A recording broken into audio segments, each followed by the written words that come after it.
We have another amazing life science meeting for you today.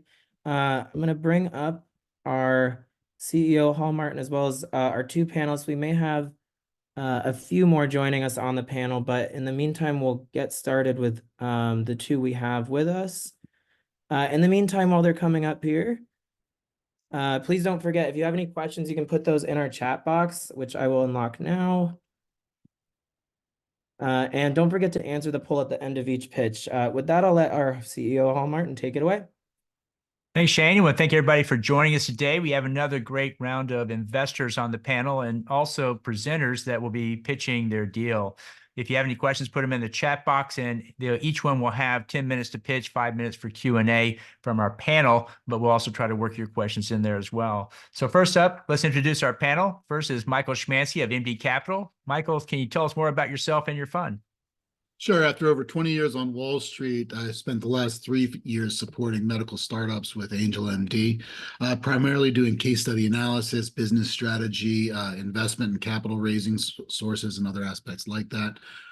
Recently, I spun out 2 separate companies, one MD Capital, as Hall has mentioned, as well as Prognosis Innovation, which is more of a media company focused on covering innovators in healthcare.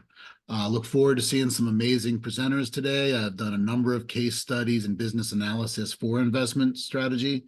And so I'd like looking at these companies from both sides. Thanks. Great.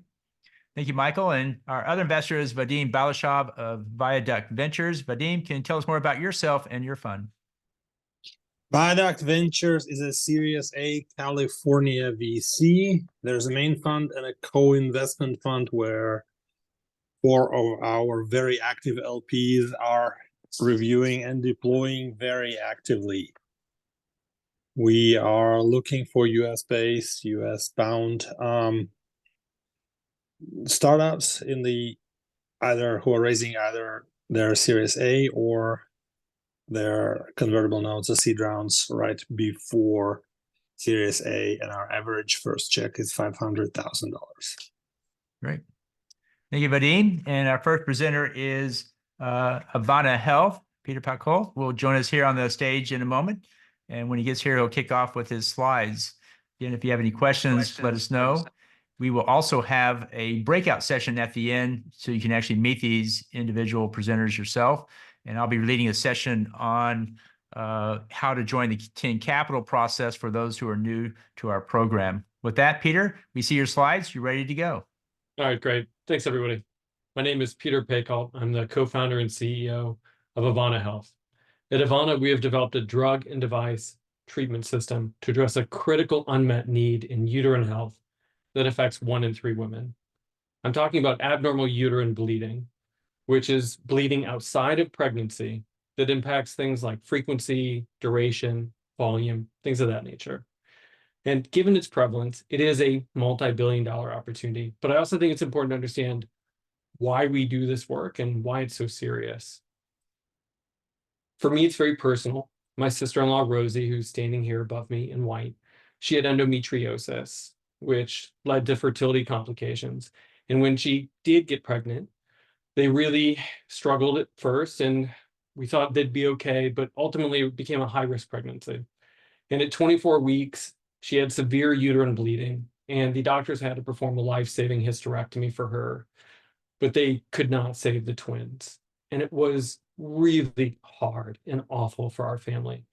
But it crystallized for me, with my background in both finance and life sciences development, that there were some really serious unmet needs here. And when speaking with a family friend, Dr. John Moorhead, an OBGYN of 40 years, I saw he really shared my frustration.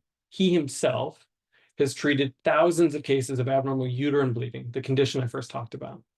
And in that time, he had also treated his wife, Angie Moorhead, who's a women's health specialist and nurse practitioner. And so they together had spent 22 years trying to find the right solution for her and her bleeding.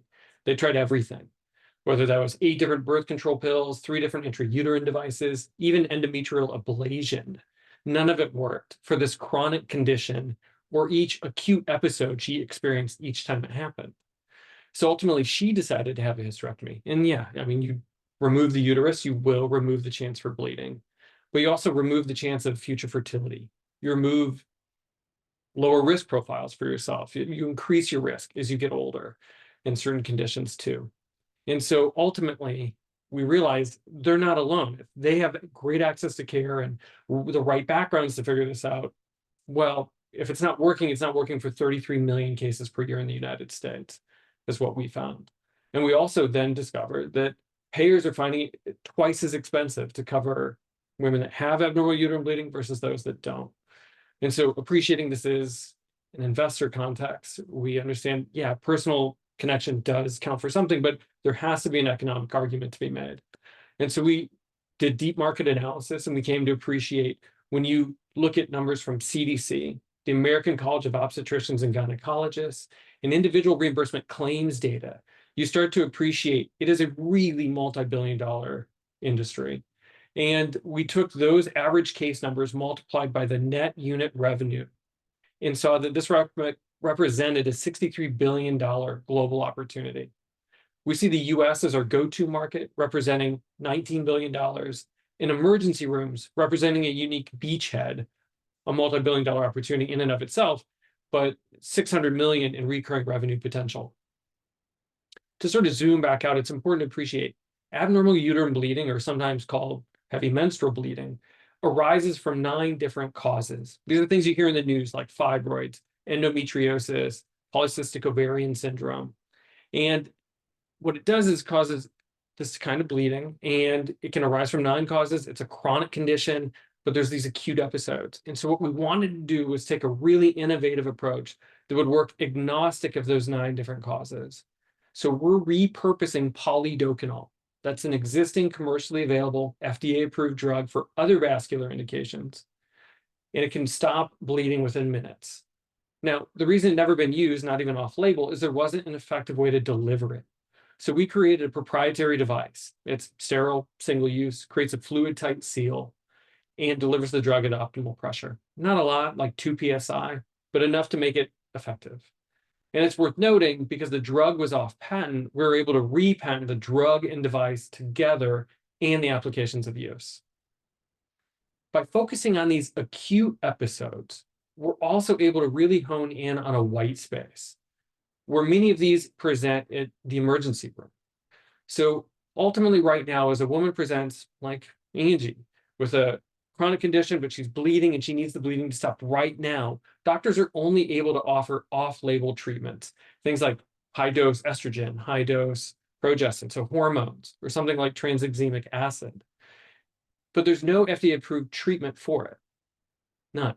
And so what we're looking to do is provide this single-dose treatment that can preserve fertility, stop bleeding within minutes. That's 100 times faster than the alternatives, lasts at least 40 times longer, and easily be administered in an outpatient condition by doctors or nurses, quickly improving quality of life and getting women back to their day much more comfortably.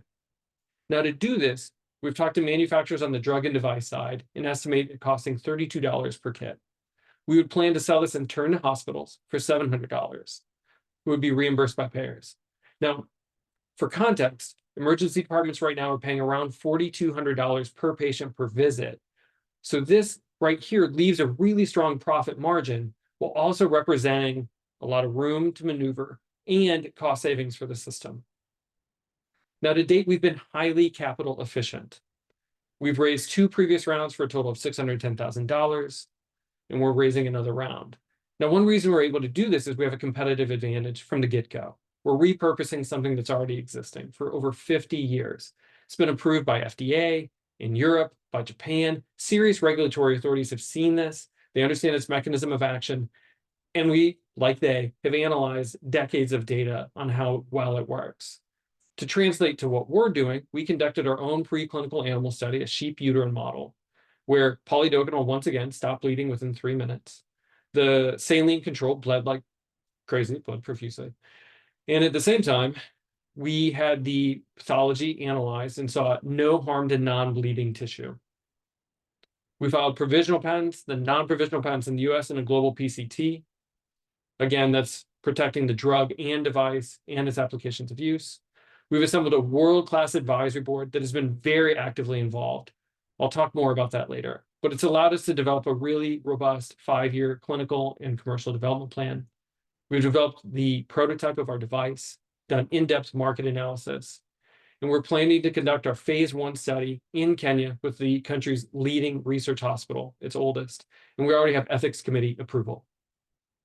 Now, the team behind all of this has a combined 175 years of successful experience in OBGYN, life sciences, both device and drug, with blockbuster approvals. We've worked in over 50 different countries with big and small pharma, as well as with organizations like Gates Foundation and WHO, and some serious entrepreneurship bona fides, having raised hundreds of millions in the past and built large standing businesses. That advisory board I talked about, world-class. And I'd like to highlight maybe just a couple of people really quickly. The first is Katina Dorton. She worked at Morgan Stanley. She did 50 billion with a B, in transactions in life sciences, mergers, and acquisitions before becoming a life sciences CFO, having taken 2 companies public. We also have Dr. Malcolm Monroe, one of the world's leading researchers and authorities on abnormal uterine bleeding, extremely well connected and really helping us shape what we're doing and really been putting us in touch with a lot of his network, as well as ex-FDA on drug and device, senior level, leading voices in women's health, femtech, business insights, as well as other OBGYNs. Now, where we are right now is we're raising a $900,000 seed round to accomplish that phase 1 study in Kenya and get FDA IND loans to start our phase 2. We have a lead investor already. We are 2/3 through the round and have enough soft circled to oversubscribe the round, but we all know you don't really count that until it's in, but that's where we are. Now, what we plan to do after this is a Series A raise that would get us our phase 2 studies, 510(k) general purpose device approval, and to file more patents, among some other activities. When we look at the market right now, we've analyzed comps quite intensely, and we see that in recent years, there have been 3 drugs that have sold after phase 2 in areas adjacent to what we're working on for $1 billion each. We plan to follow that same type of strategy, where we position for exit pre-revenue, pre-commercial, post-phase 2.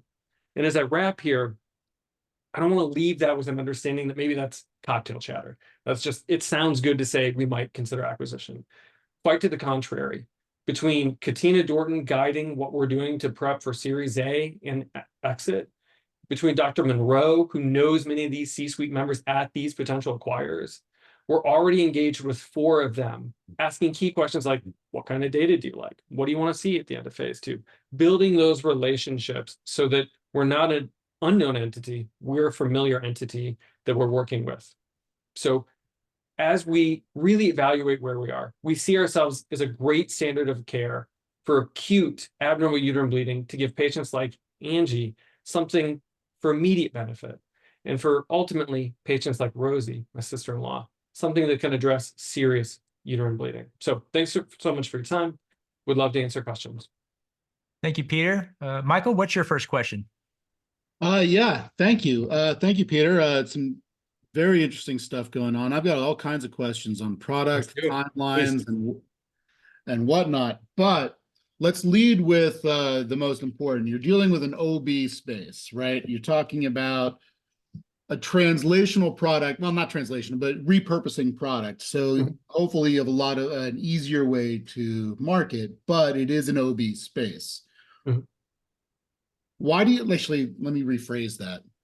What gives you the confidence that you won't encounter any chronic condition risks or other factors in terms of translating the use case from its past use to an intrauterine application? Yeah, I can answer that in a couple ways. I'll be concise and we can always expand later. Yeah. So the first is, sure, there's translational data.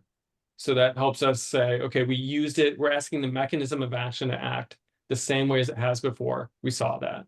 The second is a lot about our clinical strategy. And at a high level, the way we've looked at this is to start in gynecology in a white space where the action needs to be really immediate and short, and there's really no good option. So it kind of gives us a good competitive space to start.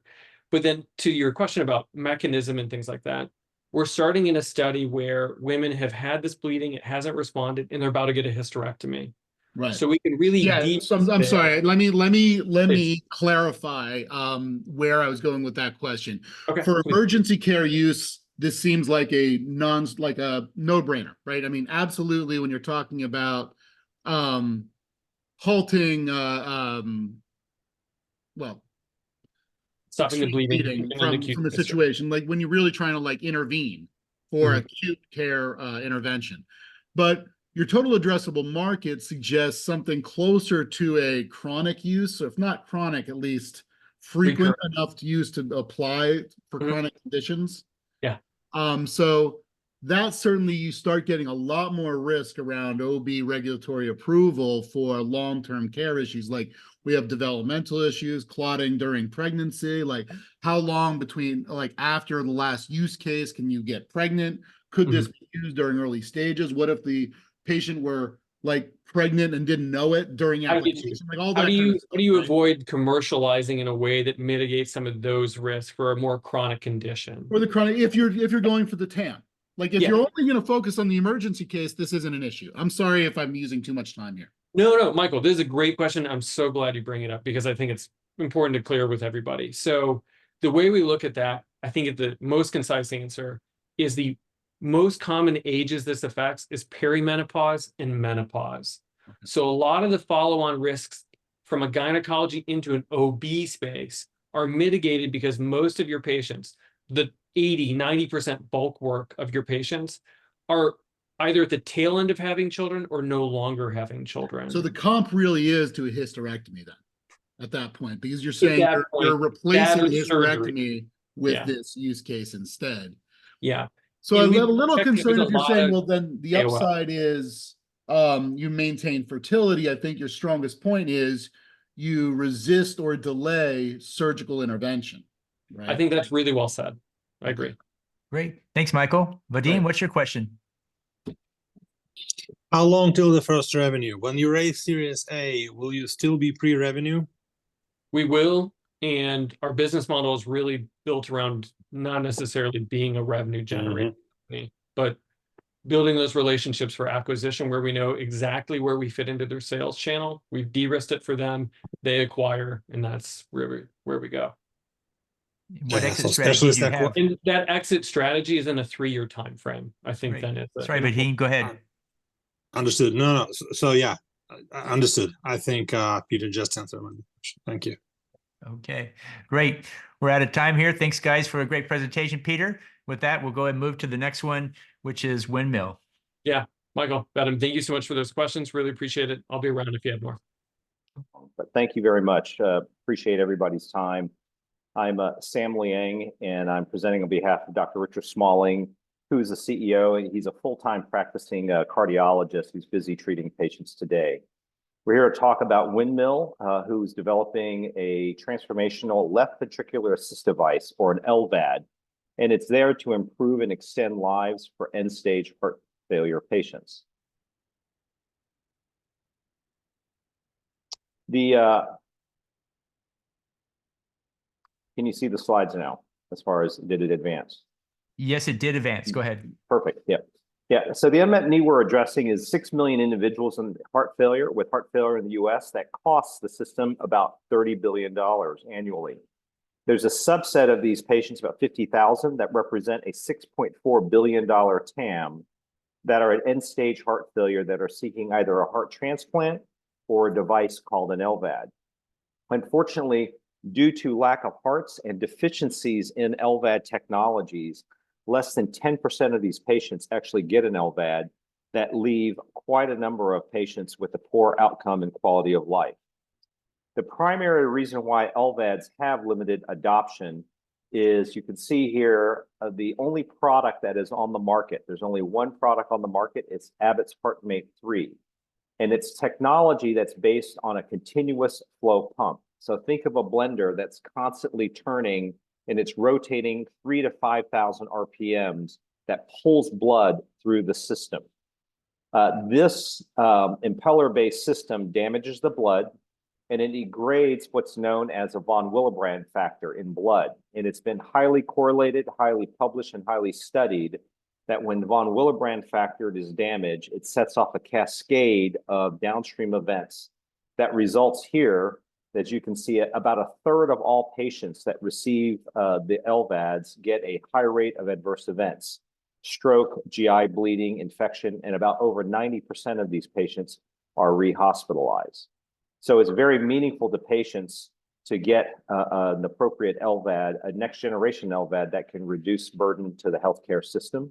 And it's Windmill's mission to change that. What the actual technology is that Dr. Smalling has developed is the TORVAD, and it's a left ventricular assist device that simulates the human heart. The technology is actually two ceramic pistons that actually rotate here, and it's enclosed in a titanium casing that pumps in a very pulsatile fashion in synchrony with the patient's activity. It's got AI algorithms that sense the heart rate, pressure, and other factors that speed up or slow down the pump. And it does that by this EKG lead that's attached to the outside of the heart. So if a patient is walking fast, it speeds up. If it's slowing down, it slows down, just like the human heart. It's gentle, it doesn't damage the human blood. And we've done quite a bit of testing that compares the HeartMate 3 with the TORVAD that shows that as you increase the pump speed, the HeartMate 3 actually damages the von Willebrand factor at a much greater rate than the TORVAD. Final comment on the far right, because it's not on continuously, it's only pumping on a synchronous fashion, the TORVAD draws a lot less power. About a third of the amount of power is required compared to the HeartMate 3. And because of that, you can make it a lot smaller. The battery pack is a lot smaller compared to that. So it's a much smaller, patient-friendly system. And because it is much smaller, you can implant it through the ribs as opposed to cracking the chest. So it's a lot more inpatient, it's a lot more physician-friendly and patient-friendly in terms of patient satisfaction. So I'm going to show you right now on a video, a couple of video clips that demonstrates the TORVAD, which is on the right, and then the Abbott HeartMate 3, which is on the left. So it may be a little bit jumpy. The things to note, to look at, are the blood pressure and the flow. Let's see if we can get this to go. TORVAD's on the right, and you can see it's pumping in a pulsatile fashion like your heart. You can see that the heart rate monitor is attached to the TORVAD, and you can see that as the heart rate increases, the TORVAD pumps faster and pumps more blood flow through your body. And you can see as it slows down, it goes from 100 to 90, 80, back to 70, you'll see that it pumps in a much slower fashion, and it slows down based upon your activity. Additionally, you'll see the flow rate increase and decrease based upon your activity. And it does this, as I mentioned earlier, because of this lead that's attached to the outside of the heart. So it's a smart pump. If you're playing with your kids, heart rate increases, it senses it, begins to pump faster, pumping more blood flow through your body. Conversely, as you begin to slow down and sit down, the heart rate goes down and TORVAD slows down. I'm going to run this loop one more time, and I want you to look at the HeartMate 3. Besides the system itself, there is no lead, there's no external, it constantly pumps at the exact same flow rate. So you'll see that the column here is constantly pumping at the same rate.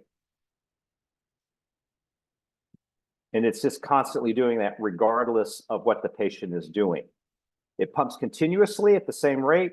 If the patient were to start playing with his kids, the heart rate would go up, but the pump would keep pumping at the same rate. So not enough flow would be getting to the body.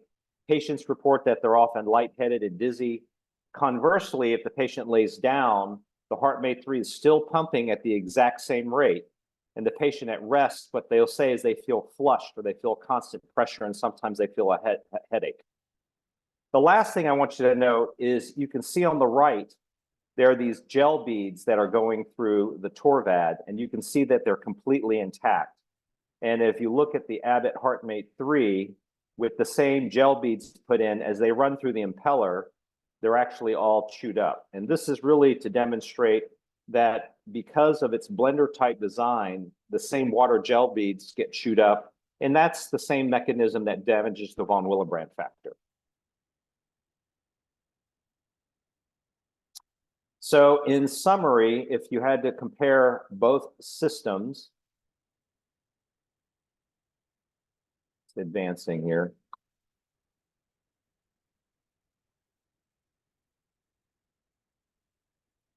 As you're comparing both systems, HeartMate 3, continuous flow, has blood damage leading to adverse events. The constant pressure is not responsive to patient activities. It's a large system, which has low patient acceptance, impacted and worn as such. Conversely, because it's a smaller system, it's pulsatile, it's gentle, has improved outcomes. It is responsive due to the leads, and it should lead to greater patient satisfaction as well as an easier to implant system. What the company has done over the last several years has made tremendous progress. There's 3 generations of products that have been designed, patents have been filed, over 50 animals and cadavers have been done. It's presented and been published around in global conferences. There's a world-class scientific advisory board that supports the device. And the concept was validated 2 years ago as it was the winner of the American College of Cardiology Pitch Challenge during their 2022 session. From an overall total available market perspective, it's a $6.4 billion TAM. The annual global revenue that Abbott realizes to this at an annual basis is about $1.1 billion. 600 million of that is in the US with healthy reimbursement. And then with Torvad, we believe it'll take share as well as expand the market overall, driving revenues to over $1 billion at peak post-launch. The company is raising $7 million to accomplish 3 things: hire a full-time CEO, engage with 2 outside fully qualified regulatory and contract manufacturing vendors to finalize the product design, and work with the FDA to develop the first in human early feasibility protocol. I will note that the exits that have been in this space, Abbott acquired Thoratec, Medtronic acquired Heartware, have been in the billions of dollars. There's a number of strategics that have call points into this call point, into this space that would be interested. And I would just simply close by leaving you with quotes from all of the heart failure and transplant specialists in the field, where they have all simply said that if Torvad were available, it would become their frontline therapy, and it would simply expand the pool of patients, given the shortcomings of today's market.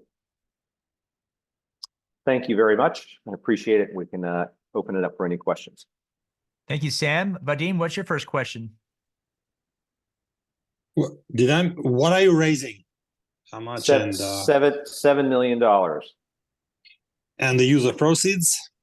Use of proceeds to do 3 things. Hire a full-time CEO, engage regulatory consultants to basically finalize the design, and work with the FDA to develop the first in human protocol. Mm-hmm.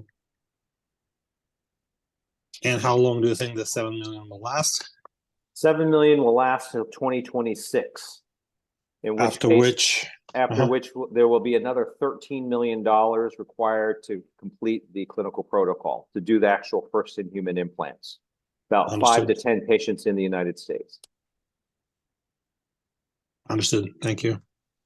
Michael, what's your question? Absolutely. Hey, Sam, how are you today? Great, Michael. How are you doing? Very well. So exciting stuff here. I love the bubble tea demonstration. Did you do that at Boba itself? It's pretty good. Regardless, these cycle pumps, or I forget the name of how you call it, like that, the pulsatile ones, they've been used for a while when you talk about open heart surgeries and large volume. But the biggest problem with miniaturization has always been getting sufficient volume through the miniaturized device. Do you guys solve that problem? How do you differentiate from prior attempts at this solution? I'm going to turn it over to the developer of the system, Jeff Coheen. So Jeff, can you answer Michael's question directly? And I apologize for asking a highly technical No, question. it's very Limited good. time, Yeah, maybe great, keep it short great and we'll question. follow up later. Yep. So the original heart pumps were pulsatile, and they worked kind of like the heart did. There was a sac, and they had an inlet valve and an outlet valve. And the sac was pushed using a pusher plate that had cams involved. Right. And all of that architecture had a lot of size, and there were also a lot of durability issues with those. So there's two valves moving, there's cams, there's pusher plates, there's this flexible sac, and there's Right. a lot of things that went wrong. This device, it uses two ceramic pistons. Right, I which saw, are- yeah, you move through the cycle, through the circle, but I mean, That's right. that's what they move to in the operating room as well, right? In the OR, don't they use a very similar, like So the- circular kind of You product might be now? talking about the peristaltic pumps, which are Yes. actually using tubing and rollers, right? No, sorry, never mind. Maybe I'm misrepresenting. I guess the real question is, Jeff, with Volume, that's that, really all that matters. have you That's been good. able to get the volume with the Torvad? Right. Yeah, so the volume, The short answer size is yes, but go yeah, ahead. we have been able to. The flow is sufficient to treat patients, and the size is relative to the HeartMate 3. And that's been through numerous technological achievements that we've made. Okay. Yeah, I'm just saying that like the volume is the one pushback that I got when I showed this product to a couple of cardiologists. They're saying their biggest concern was the ability to have both responsiveness at volume, like that you could speed up and slow down with sufficient cycle, and that the volume response would be sufficient for that in order to benefit from having being able to change the flow rate. Right. So the flow rate can go from 1 to 8 liters per minute, which is Okay. sufficient for all sorts of cardiac outputs, and it's comparable to the HeartMate 3.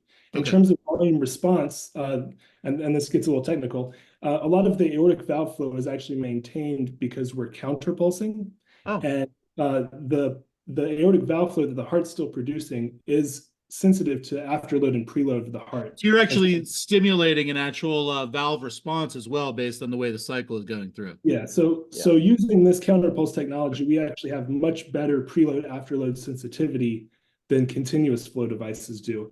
And that translates into patients feeling better when they're lying down, the flow goes down, Sure. and going up when they need more activity. Yeah, so it has and that's been one of our published papers as well, if you really want to dig into the weeds of it all. We'll let the weeds for another time. But following up a little bit on the two market that Vadim was relying on. Yeah. Clearly, you guys are targeting acquisition exit, I would guess, just based on the amount of cost it would cost to go to market on this. Yes, that's correct. Yeah, there's an existing market with only one player. Many strategics would love just to disrupt the one player market. There's always room for 2 or 3 players. That's what I'm thinking is like, how is your R&D budget not already financed by one of their competitors just to play with them? The biggest challenge is it's just early right now, and this is why they want to see the first in human data, and after the first in human data, I believe they all would be very interested in coming in. And that data you expect to be, to Vadim's question, to be released, he said 25, 26, when was that? The actual first in human that would be completed in 2027. 27. Great. Thanks, guys. Great questions. And let's bring up our next presenter, Clean Pat. Thank you so much. Thank you. Awesome. Thanks, Hall. So I'm happy to talk to you a little bit about biosymmetrics today. My name is Gabe Musso. I'm co-founder and chief scientific officer. We've been doing this since about 2017. Before that, I have a PhD in molecular genetics and computational biology, and most of my work has focused upon applying machine learning across different clinical and experimental data sets. And so happy to give you the overview of the company. So just biosymmetrics at the very highest level, we're an AI-driven phenomics company that's focused on expediting drug discovery.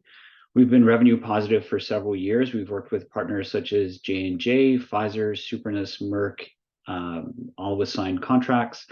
We have a collaborative agreement for drug discovery with Deerfield Cures, and I'll get into the detail of that in a few slides. We have a lead internal program on epilepsy, where we're building out a potential first-in-class compound that's emerged from our platform and shows efficacy in mouse. We have a well-seasoned and experienced exec team. My co-founder, Anthony, who's our CEO, has multiple exits of a total of about $1 billion. We're currently raising about $7.5 million, or sorry, we're currently raising exactly $7.5 million, of which 4.5 is committed in a convertible note, and I'll get into some details about that as well.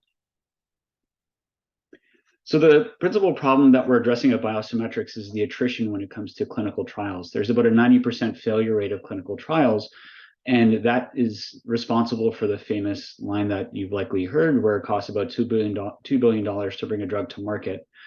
The reason for that high price tag is you're subsidizing the failures of the clinical trials that have come before it. Our vision at Biosymmetrics is to provide a platform that leverages the best of AI and ML so that you can identify potential issues with efficacy and toxicity much earlier in the development cycle. And by doing that, identify success and failure earlier on and have drugs that are less expensive. The way that we do that is really through two major aspects of our platform. The first is by focusing on clinical information. For the first few years of life, Biosymmetrics was very focused on clinical analysis, better understanding patient populations through analysis of real-world patient data, identifying patient subsets that had specific biomarkers. And the second aspect of our platform that's unique is then bringing those biomarkers and those genetic signals from those populations into the lab, where we're building precision therapeutics around those patient populations.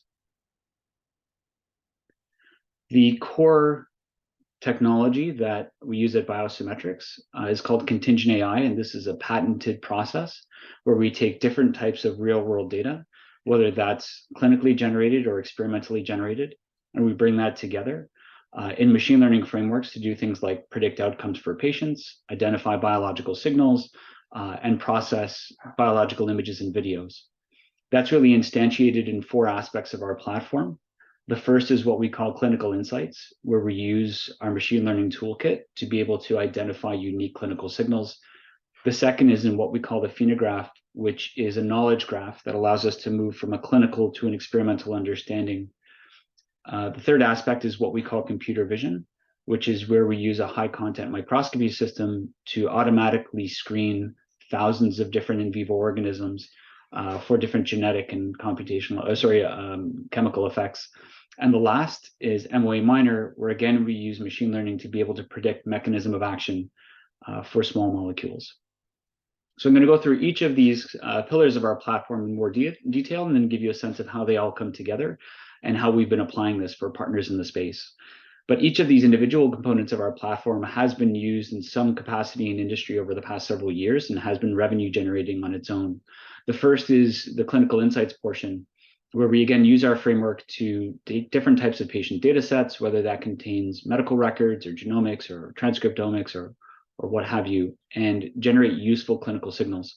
We've done things in the past like identify inclusion-exclusion criteria for clinical trials, which we did for Janssen during the COVID pandemic, where we helped identify those criteria to support their vaccine trial. We did something similar for Humanigen in terms of helping them design their phase 3 trial for their therapeutic. And we've worked with hospital networks like Northwell Health to understand their patient data and better understand therapeutically actionable clinical subsets of different patient populations. As I mentioned, once we identify a clinical signal of interest, the next aspect is to bring that to our knowledge graph and then understand how we can best model that out in the lab. For that, we use what we call the phenograph, which is basically a set of linkages between human genes, human disease labels, human, things like ICD codes and all kinds of clinical namespaces, and then corresponding genes and phenotypes and model systems. What this allows us to do is to move from a bench side understanding to a lab side understanding. And where there's white space here, we use machine learning to fill in the gaps in knowledge. So we have about 300 individually trained machine learning models that supplement our understanding of these relationships between genes and phenotypes. Once we have a biological signal that we've predicted is important, we then go into the lab and verify it. And for that, we primarily use a zebrafish system. So I'm not sure if people might be familiar with zebrafish, but for anyone that's not, zebrafish are a transparent model organism. They're aquatic, obviously, and they have high similarity to other vertebrates like humans. And what we do in our hands is we are simultaneously looking at different aspects of their development. These are still images from video files where we've applied these colorings, which are the results of our machine learning models. And we're looking at quantifying things like their heart function, different anatomical systems, like how well their brains are developing, how well their skeletal system is developing, how well their blood is circulating. We're also looking at their behavior. So here, this is a 96 well plate, so it's about 4 inches by 3 inches. And we're using motion tracking software that we developed to track the motion of every embryo within every well. And when we turn on a light, you can see that they start to scatter. And they scatter because they've been exposed to a convulsant that actually has a lot of relevance to epilepsy, because it activates certain neurological pathways that are also seen during seizures. And so the important thing to know here is that if we're looking at verifying a genetic effect that we've seen in a human population, or testing out a drug that we think that's going to be relevant for a human population, we're not only looking at the effect of that gene or the effect of that drug on the heart or the brain or whatever individual organ system, we're looking at the whole organism simultaneously. So getting back to what I was saying in the first slide, we're getting these readouts of efficacy and of potential toxicity very early in the chain of discovery, which is quite different than is typically done in pharmaceutical development. And just a quick note, because I know zebrafish are not the most common model, why do we use them? So zebrafish have about a 70% genetic similarity to higher vertebrates, including humans. They have about the same capacity to identify cardiotoxicity as dogs do. They're an FDA recognized model for toxicity. And so the toxicity data that we develop within zebrafish is recognized by the FDA in terms of evaluating therapeutics. And there are certain disease areas, such as neurological disease and cardiac disease, where the conservation between zebrafish and human is quite high and the processes are very well conserved. The last aspect that I mentioned that we do is we take chemistry and we make a better understanding of how certain drugs are working. The reason that we do this is because when we're developing drugs through our platform, what's often a bottleneck is understanding exactly how these drugs are working. And this is an ML framework that we developed and have licensed in the past to both Merck and Pfizer to go from a set of hits in a chemical screen, like the ones that we would perform or the ones that they would perform, and have as an output a prediction of target or target mechanism, which is in our hands and in their hands shown to be highly accurate. So to kind of summarize everything that I've said up to this point, the output of this platform is a drug discovery process that within a span of 3 or 4 months goes from inception to having in vivo evidence of efficacy, has evidence of potential toxicity, and has an understanding of how drugs might work across multiple organ systems. To have the equivalent in a conventional drug discovery model would often take about 2 years and cost several $1 million. We're doing this again on the order of 3 to 4 months and at a cost of about $300,000 or $400,000. To give you an example of how this works in our hands, this was a recent project that we took on for epilepsy. And so what we wanted to do was we wanted to look at pediatric epilepsy and start to identify new potential therapeutics. This is a screenshot from our phenograph where we started to look at mapping the human genetic signals to, again, things that we could model within the lab. And what you're going to see in a few seconds is the resulting plot. And this plot is going to be a list of human genes. The further they are here on the y-axis, the stronger their association to epilepsy within human. The further they are out on the x-axis, the stronger we're predicting this gene is going to have some effect that we can model out in our model system.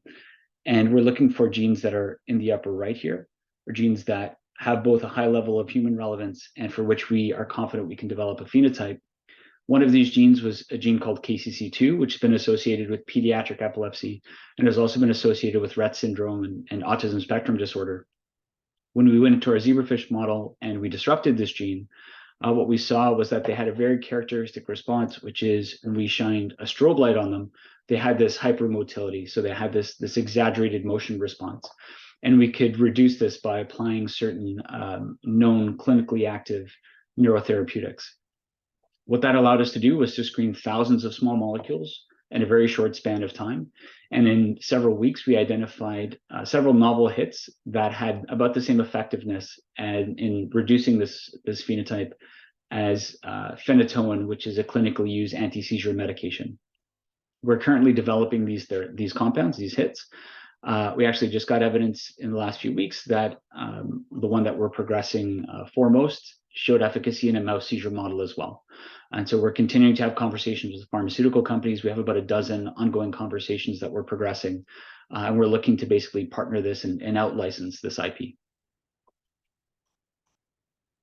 So in addition to our epilepsy program that I was just talking to you about, we also have additional epilepsy programs, one of which we are partnering with Deerfield on, and we have additional work that we're progressing in several other neurological disorders, including ALS and Parkinson's disease.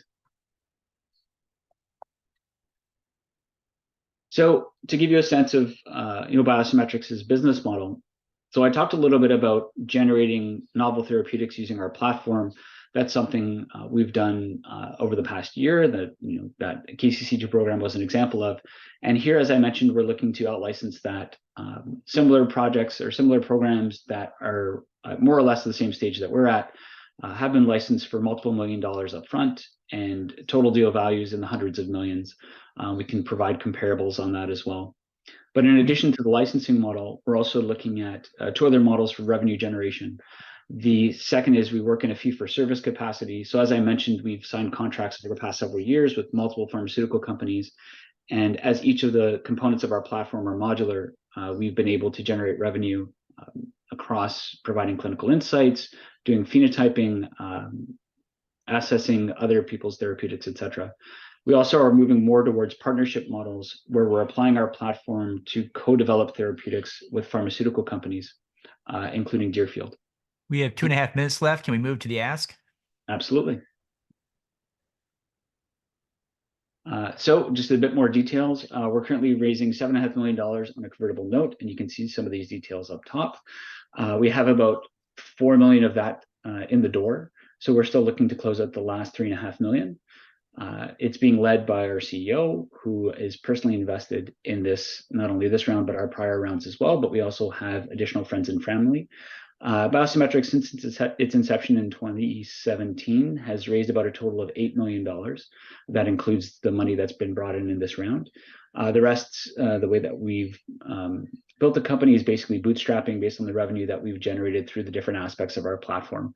There's been no institutional investors so far that have come in on Biosymmetrics. It's entirely been our own networks and friends and family. But after this round is closed, the next goal will be to go out and to raise our Series A, which we'll look to do toward the end of this year. Great. Thank you. Michael, what's your first question? Well, my first question would be about money, but given that I know Vadim asked those questions better, I'm going to cede my time to him, but reserve the right to re-question the witness. So Vadim, maybe ask your money questions first, and we'll start with that. All right, hit me. Well, are you identify as an IT company or as a drug discovery company? Great question. So not surprisingly, we're kind of straddling that line between being a platform company. That's what it sounded like. Yes.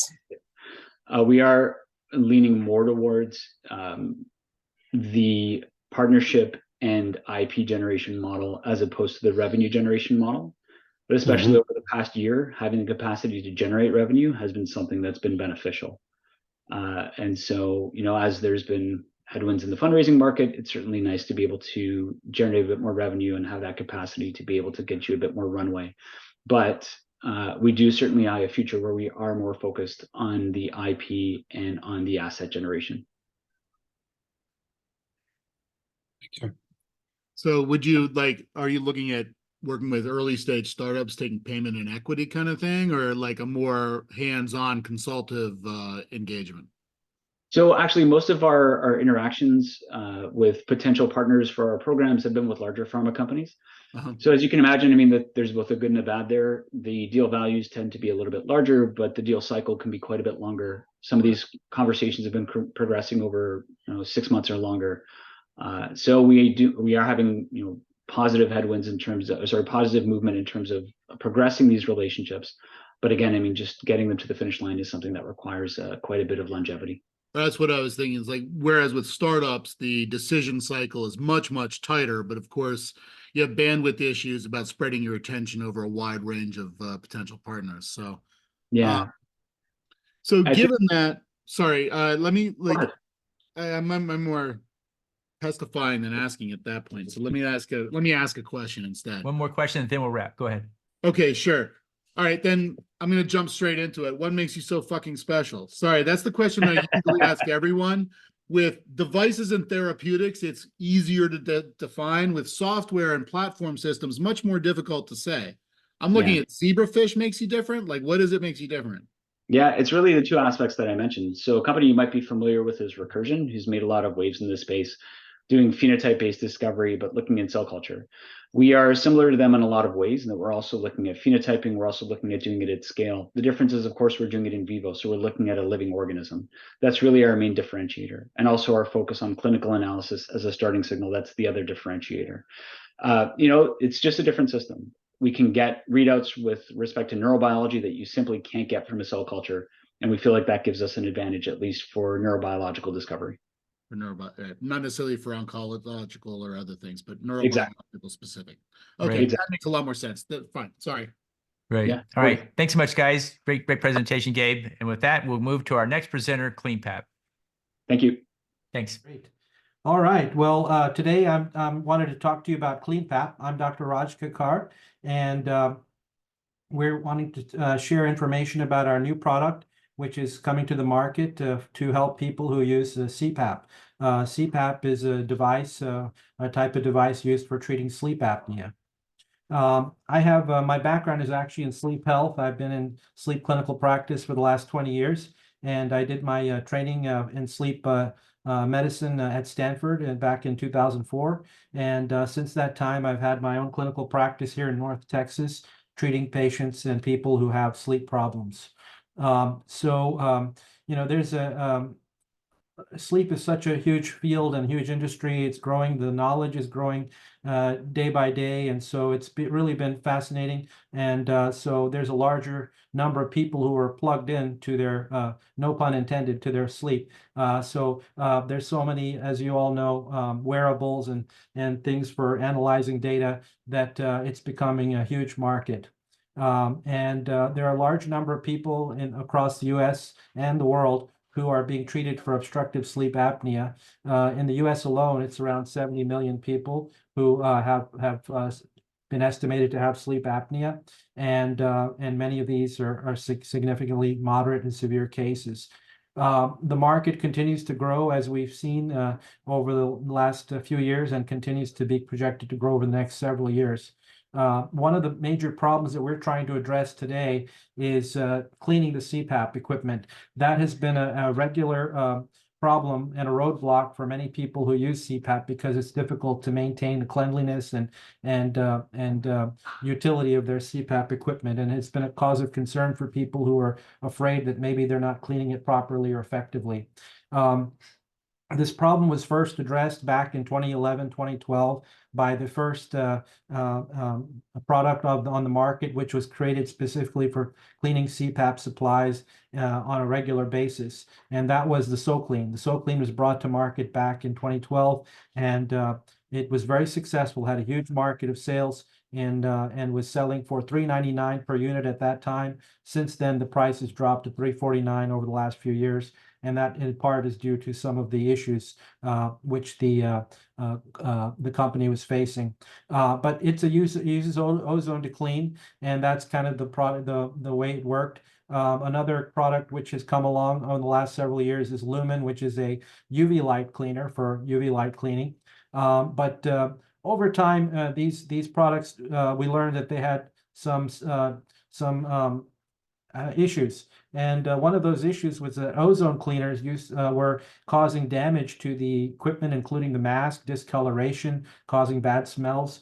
And more recently, it's also been associated with people having respiratory distress, coughing, and issues like that. Also, there was a concern with ozone from the beginning that it could be harmful for using it with CPAP or for people who use CPAP for sleep apnea because of these issues with the safety.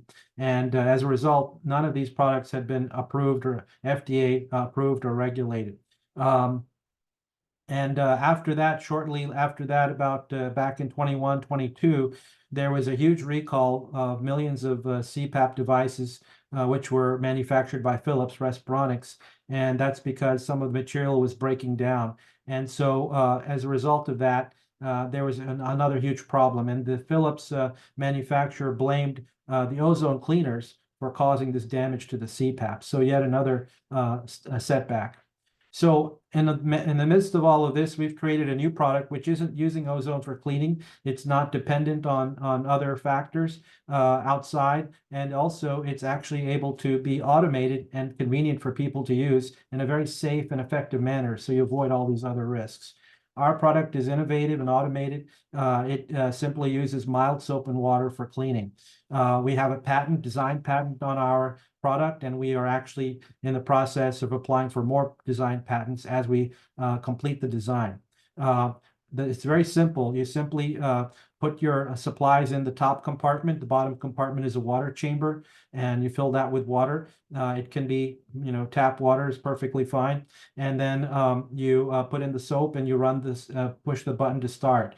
And that way it will clean the CPAP supplies automatically using mild soap and water over a 20 to 30 minute period of time. It will also dry as well afterwards. So this is what we've created. We kind of break it down into different parts I went through. We anticipate it'll sit on top of a countertop, so it's close to a sink. So that way it's easy to put the water in as well as remove the water. And so it could go very well next to a kitchen sink or even possibly, a bathroom sink or even a kitchen sink, depending on your preference. It's supposed to be a appliance that takes a small footprint, doesn't take too much space.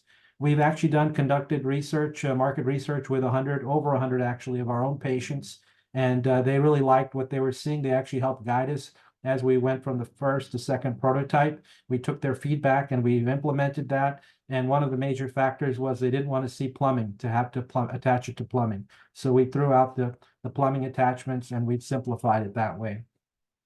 We also aren't applying for FDA approval or 510K. We don't feel like that's necessary for the design we plan to do, that it won't be that complex and that we will have it, effectively on the market where people are using it and benefiting from the product itself. Our price point initially, we were estimating $399 per unit. Maybe that might be come down to $349, but somewhere in that ballpark is what we're looking at, because we feel that's what the other competitors have been selling their units for the last several years. With those numbers, we expect over 60% gross margin per unit, and our sales distribution is primarily online sales and direct to consumer. Our team is myself as a founder of CleanPap, John Autry, who's our CFO. We have our engineering team based in Calgary, Canada, and we have other partners, including our fundraising partners at TEN Capital. We are looking for additional team members as we build over the next 12 months, and that will include help with marketing, advertising, sales team, and furthermore. This is a little bit look at our numbers. We have a profit and loss estimated to increase over the first 5 years of scaling up. We have also revenue and net profit projections here. As you can see, the revenue goes up considerably over 5 years period of time, where we're over 20 million in revenue, and net profits will be over 10 million over 5 years. This is the net profit ROI projections, and also you can see 250% increase over 5 years' time.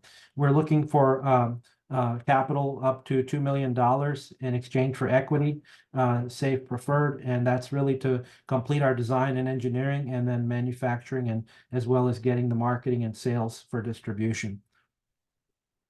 These are our 20x compared to the 20x and 18x on returns for these competitor companies. We have an estimate of 20x's on our product as well.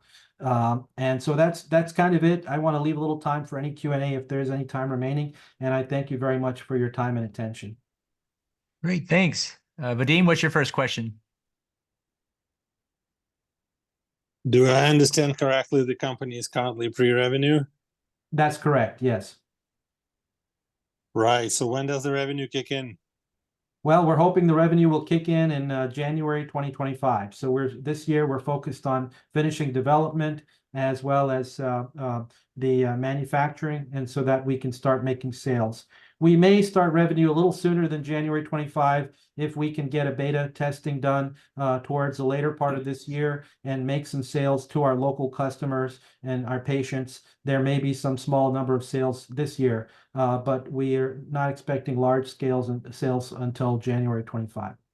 Will you be raising the next round right around the same time, early 2025? We'll see where we are at that point. Right now, we're just looking at raising for what we have right now, what the needs are for that we foresee in the next 12 to 18 months. If we don't reach that goal, then we will continue to raise as we go along. But I think right now, we feel pretty comfortable with these numbers. Thank you. Thank you. Michael, what's your questions? Yeah, so Doctor, direct-to-consumer products are tough. Especially you are pre-revenue, you're pre-engineering, right? You don't have your final production product either. Finding VCs or PAs like larger check writing individuals is going to be difficult. On the other hand, this seems like a perfect product for a Kickstarter campaign where you essentially have the investment and the product for the early adoption users. Have you guys looked at alternative funding methodology? Because it might give you a kickstart in terms of your actual distribution as well. Honestly, anything with that would make Hall's job a hell of a lot easier in terms of finding further investment from larger check investors. Yeah, Sorry. I think that's a great point, Michael. And so that's definitely something we'll have to really, we have, touched upon it, but we haven't explored it that much yet. But I do think that's something we can explore and discuss further as we move forward, because obviously we want to get the word out. We want to reach more people, and so that may be also a viable opportunity. We have a question from the audience. What's your burn rate right now? We're really have a very small burn rate right now. We just are really running a very bootstraps operation. Our costs are mainly just for a little bit of marketing as far as fundraising is concerned, and also for just really the engineering itself. So we're okay. And again, I've invested some of my own funds in this project. And so I think we're good at least for 12 months, but we do need more as we go further along in the process. So that's where we're looking to exchange some equity in exchange for capital. Right. Who is the decision maker at the time of the of medical products? Many a time, the consumer is a decision maker, but the medical professional is a massive influencer for that decision. In your case, will you have to just impress the consumer, or will you have to win the doctors on your side too? As much as I hate to say it, I think doctors are secondary in this market. Okay. And CleanPap had success 10 years ago, and they were killing it, and they were selling devices left and right. And I had patients coming in every day asking me about this device that they just bought. And how I feel about it. It was after the fact. So they did a hell of a job marketing and selling it, and they didn't ask any doctors for their opinion. So we plan to follow the same formula, and we don't need the doctors to be a gatekeeper in that regard.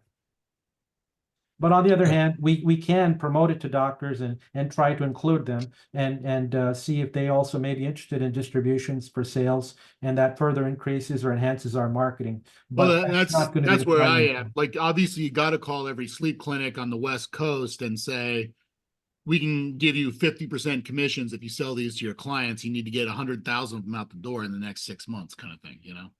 Yeah. Just get it done.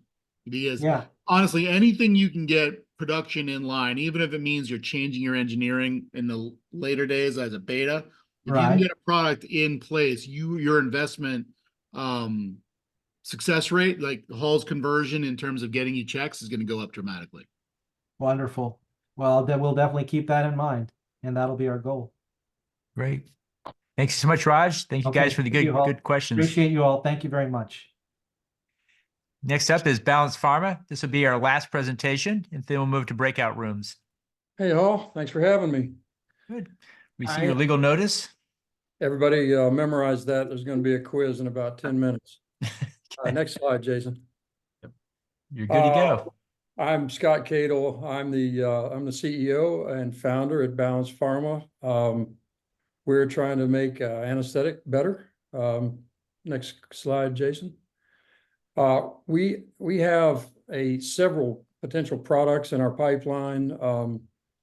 So we sort of have a IP around a couple of different ways to mix products in either a vial or a dental cartridge. I'm not going to get into all those today because our main, first product is the most important one and the one that we're focused on right now. So we'll go to the next slide. And so the problem that we're trying to solve here is that dental injections, as you all probably know, are painful, they're slow acting, and they're unreliable. So you go to the dentist, the shot hurts, and sometimes it takes forever for the dentist to get back in the room, and sometimes they start drilling and you're not numb yet, or pulling your tooth and you're not numb yet. So these are terrible things, and all of these side effects are caused by the fact that there has to be hydrochloric acid as a preservative in the drug to keep the shelf life. And to date, other than our product, no acceptable solution exists to get that hydrochloric acid out of that product before they inject it in your face. Next slide. So what our product is going to do is get rid of the hydrochloric acid, and as a result, you'll see 25% less pain, 75% faster acting, 33% more reliable. The shelf life, the saltiness, the acid balance are all better, and the depth, duration, safety of the drug, all the same standard technique, all the same equipment. Nothing changes for the dentist. Things just get better. So that's a really great product. We know this because a lot of study has been done on taking the acid out of the drugs by just academics here and there. So here's a list of 4 really good things that have been published. One of them was published on the cover of the Journal of the American Dental Association, you see there. And then in the leading dental school textbook, Dr. Stanley Malamed made the statement that buffering local anesthetic cartridges benefits both dentists and their patients, in summary to a section that he had. Next slide.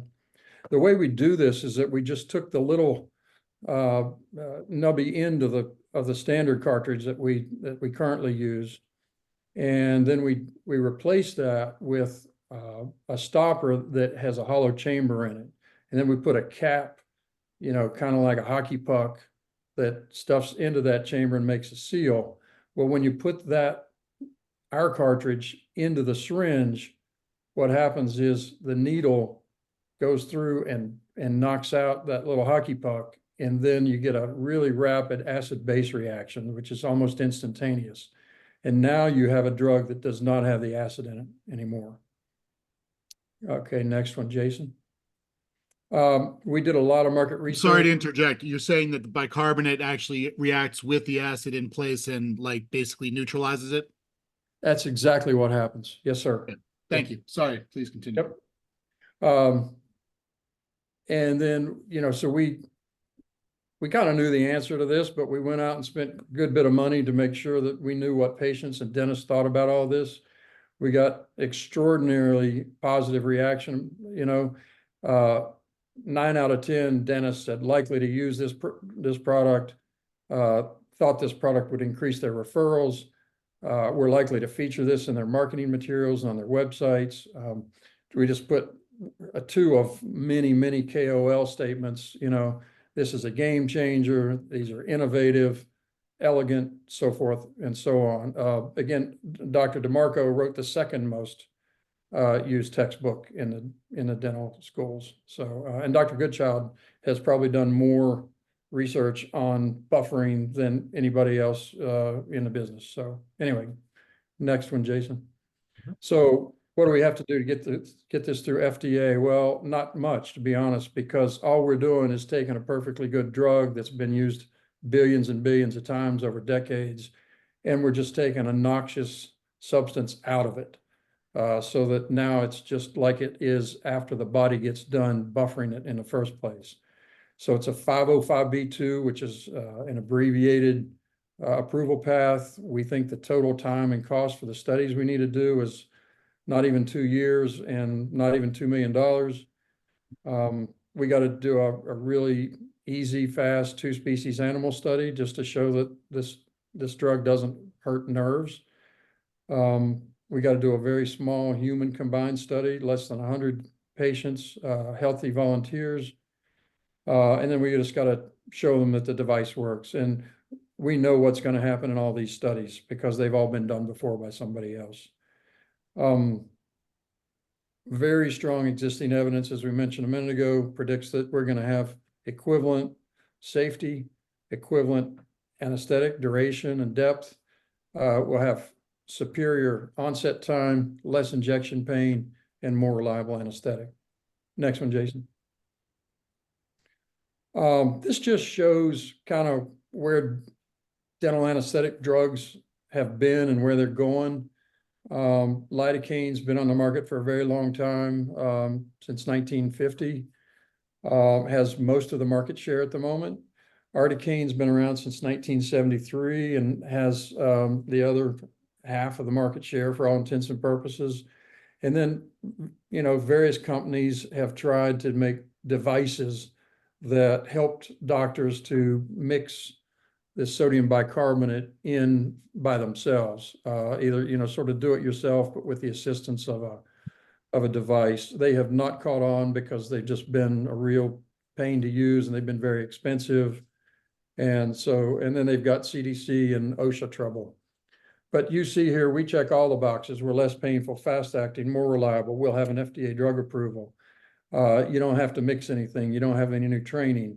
Uses a standard dental cartridge, uses a standard dental syringe, 24 months shelf life, and a retail price that comes in at, roughly 1% of dental procedure costs. So a trivial cost to the dentist. Go ahead, Jason, next. So we think, based on the market research we did, that at that $3 wholesale price and $4 average retail sale price, we can get at least 35% of that market in pretty rapid fashion. The size of the market is it's stable. It's 744 million units in North America, Europe, Japan, South Korea, all combined. Most of those, as you guys might know, is North America and Europe. People get about the same amount of dental shots every year, no matter what, and that's been true for decades. So go ahead, next one, Jason. So how do we make money? We should be able to make this product for less than $1 a unit, and sell it wholesale to well-established distributors for about $3, and that leaves us $2 for every unit. The distributors are going to love this product because they can probably make 5 times more profit on one of our cartridges than they can on the existing standard of care cartridges. And so, and then they'll sell it to dentists, again, a very low percentage of the procedure cost. And we think the return on investment for a dentist after paying $4 for this cartridge is going to be more than 7x on that $4. The time savings alone is more than half of that. Go ahead, Jason. These are forecasts. We all know they never work out. We don't know what it's going to be. We just know it won't be this. But forecasts are still important. And you can see here that it's roughly $1 billion in revenue and $700 million in income potential here if we meet our goal of 35% peak market share. I actually think we'll probably do better than that, but that's still pretty darn good. And if we do 1/3 of that, we're still doing pretty darn good. You can do that math in your head or on a napkin. Let's go to the next one, Jason. So this is just kind of where we're starting today. We've done a whole lot of great things. We've raised a little over $3.5 million in the past, and then in the last couple of weeks, we've raised a few $100K. just from people kind of signing up because we told them we're getting ready to do this next raise, and we got a safe note out. So the next big raise is a $6 million raise. Two things we're going to do with that, or actually one main thing, is just build the machinery that we need to make the drug, and then start testing that drug on stability and on humans and on animals. Our total runway in equity is about $20 million, and our total runway, including debt, which is very short-term debt, is about $46 million. We should be able to get this thing completely to income in 33 months if everything goes absolutely correctly. Nothing ever goes absolutely correctly, so we know it won't be 33 months, but it hopefully won't be too much longer than that. Next slide, Jason. We got a great team. I'm running out of time, so next slide. Great team, next slide. Great team, next slide. Great opportunity, proven market need, large existing market, very low regulatory risk, very low R&D costs, fast exit potential, no change in clinical practice, ripe competitive landscape, no reimbursement issues like a lot of drugs, accessible distribution channels in our SAM, a nice long patent life as opposed to most drugs, and we're Section 1202 qualified small business stock, so you can get an exemption and your capital gains. What's next, Jason? Yeah, so as I mentioned, the current raise $500K safe at a 20% discount to an upcoming $6 million Series A. Questions, please. Thanks, Scott. Michael, what's your first question? Well, I got a product question I want to hit, but first question is going to be like real estate, this kind of product. I mean, it's not just location here, it's distribution. Like for you guys, it's all about whether or not your end user is going to pick this up and deliver it. And what's your feedback been thus far from the doctors in terms of their use case adoption? Yeah, again, we did extensive research, qualitative and quantitative, in both US and Europe. And the doctors, I mean, they liked it so much. It almost seemed like, would they be willing to sign some pre-purchase orders? So you can have a monetized like revenue stream projected out based on a launch date. That would be really efficacious. I think they might if we could figure out how to get around FDA. It's tough to sell a product when you don't have an approval. Totally right. Totally, absolutely correct. Yeah. Okay, fine. I have one other question just about the product itself, and then I'll stop. The bicarbonate, does it generate a gas overpressure at all when it converts? And is that a problem in any way? No, it actually generates an acid that's dissolved. So it's carbon dioxide dissolved in water, and that makes an acid. Yeah, but the carbon dioxide actually contributes to the efficacy of the thing. Okay, so it doesn't go to gas in a way that affects the distribution, the delivery. I don't understand how that. Oh, no, not at all. No, it's confined in the solution. Okay, and then the finally on that topic, any clogging issues that you perceive, or is this stuff goes straight to solution so quickly that the particulate is not relevant? Yeah, it's not like Kool-Aid dissolving. It's more like Marcia Brady and the volcanic explosion. I was going to go with Alka-Seltzer, but that's fine. Yeah, you go with Marcia Brady if you like. Please, that's all I have. Thank you. All right, Vadim, what's your question? How does the financing work? You're about to, you need a lot of money. You're about to raise 6 million, but currently you're only raising 500,000. Why not go straight into the $6 million round? Well, for one thing, like everybody else, we got closer to zero than we wanted to get when we went through this hellish 18 months that everybody's been through. And we just wanted to make sure we had plenty of runway and plenty of leverage when we go for the institutional money. And we're going to be fine. I understand. So therefore I presume there will be a discount on the safe conversion price.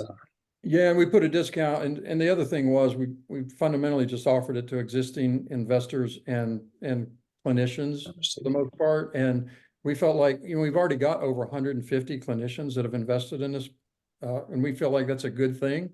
And getting some more just adds to the goodness. Great. Okay. Thanks, guys. We're at the end of our time. Thanks, Scott, for a great presentation.